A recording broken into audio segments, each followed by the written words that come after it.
बिहार की सियासत में आय से अधिक संपत्ति को लेकर भूचाल मचा है। बीजेपी और आरजेडी के आरोप प्रत्यारोप के बीच कई माननीयों के आय पर इनकम टैक्स डिपार्टमेंट की नजर है। सूत्रों की माने तो 2015 के चुनाव में दिए हलफनामे में आय के बढ़े स्रोत पर सवाल उठने लगे हैं।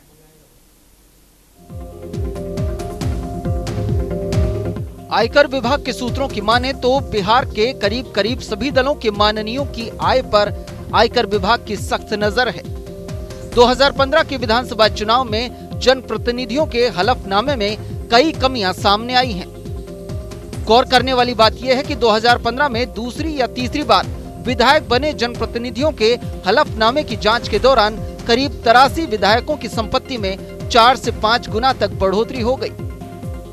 दायर हलफनामे में जिक्र संपत्ति में भी बड़े स्तर पर गड़बड़ी पाई गई है। सूत्रों की माने तो कई विधायकों से इनकम टैक्स ने इस बाबत पूछताछ भी की है, लेकिन करीब 2 दर्जन विधायकों ने बढ़ी हुई आय का स्पष्ट कारण अब तक नहीं बताया।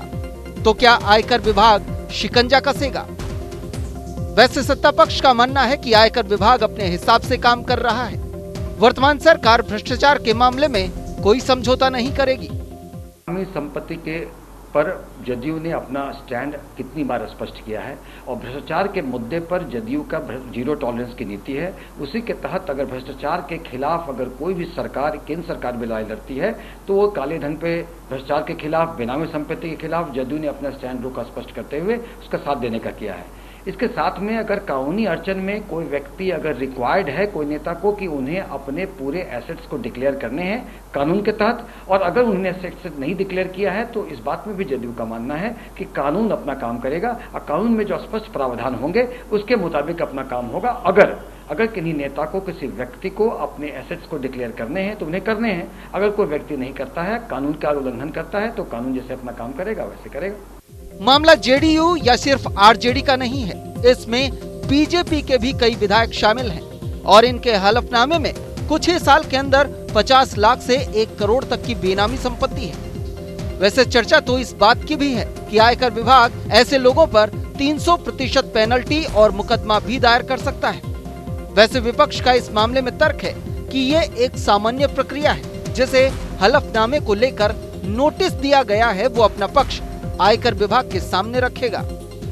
आईडी पूछताछ कर रही है और जानकारी प्राप्त कर रही है, जो भरा है मतलब अपना रिटर्न जो फाइल किया है या फिर एफिडेविट में घोषणा किया है चल संपत्ति का ब्यौरा दिया है माननीय विधायकों ने विभिन्न दलों के, तो उसकी जानकारी प्राप्त कर रहे हैं। एक प्रक्रिया है, कहीं पर इनकम टैक्स को लगता है कि हमारा पास इनकम से अधिक आय है जगह पे, तो उनको अधिकार है, तो एक नियम का दर्ज कर रहे हैं, जाकर पूछताछ कर रहे हैं। जाकर पूछताछ करना तो आम बात जाकर साधारण सी बात, जाकर पूछताछ को जरूरी ही नहीं जाकर सही साबित हो जाए।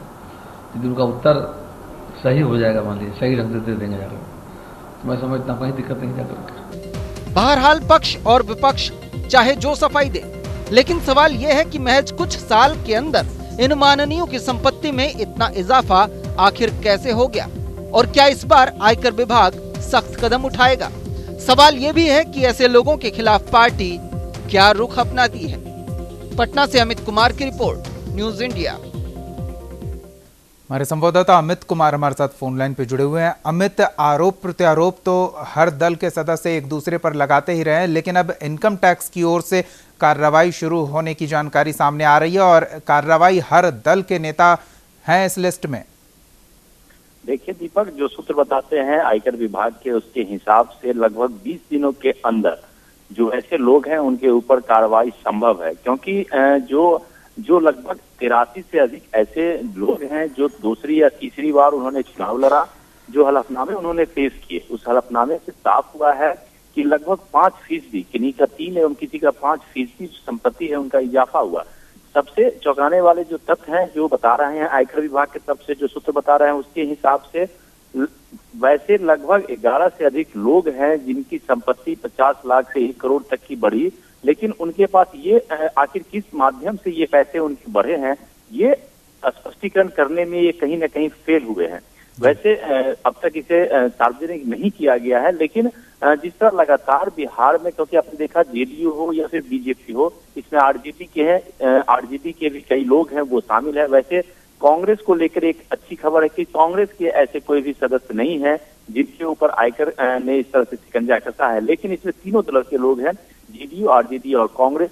और कई ऐसे नाम हैं जो वैसे तो आयकर विभाग ने अभी खुलासा नहीं किया है, लेकिन कई ऐसे नाम हैं जो सरकार के बहुत ही करीबी माने जाते हैं। भले वो कैबिनेट मंत्री नहीं है, लेकिन वो करीबी है, यानी उनकी एक रसूख उनका अलग है, बेहतर है, अच्छा है पार्टी के अंदर। तो जाहिर तौर पर दीपक जी स्थितियां बनी है, आयकर विभाग या तो इन लोगों से 300 गुना पेनल्टी ले सकता है, और दूसरी तरफ इनके ऊपर भी ईडी में केस हो सकता है, क्योंकि जो आय से अधिक जो संपत्ति इनके पास आए हैं उनका कोई भी सोर्स, उनकी कोई भी जानकारी यह देने में सक्षम नहीं है, तो जाहिर तौर पर इन पर कार्रवाई होगी। लेकिन इन सब के बीच लगभग 70 ऐसे नाम हैं जिन्होंने अपनी सफाई जरूर दी अपनी संपत्ति को लेकर। आयकर विभाग ने तमाम लोगों को नोटिस भेजा था, वो लोग इनकम टैक्स पहुंचे और उन्होंने अपनी सफाई दी।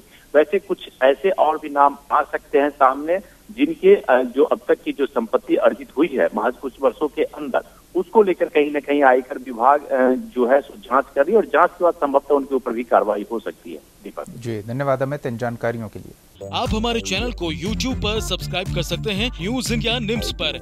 इसके अलावा आप ट्विटर पर भी हमें न्यूज इंडिया 17 पर फॉलो कर सकते हैं। फेसबुक पर आप newsindia.nimsUnai पर हमें लाइक कर सकते हैं।